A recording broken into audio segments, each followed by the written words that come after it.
Let me show you how to set up token filter, which allows you to add tokens into content. So you can use them like shortcodes. So you can end up doing something like this, putting the token directly into your editor, and you can even add in a token browser pop-up so you can see exactly what token needs to be added. Let me show you how to set it up. First, make sure you download the module using this composer command, then install the module.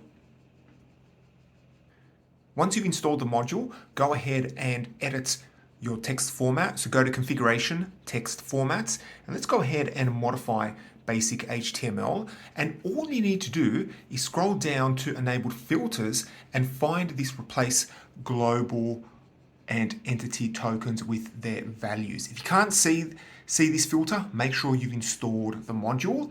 If you scroll up, you've also got the token browser, which you can then add to the active toolbar. And once you add that token browser, you can control exactly which tokens should appear.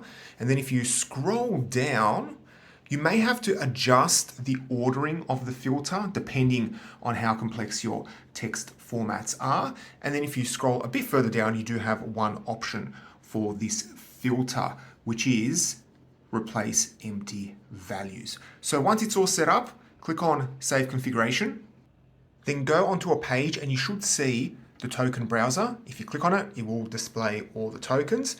But most importantly, if you paste in a token such as this site name and click on Save, we should see the site name, which is Sandbox, appear there.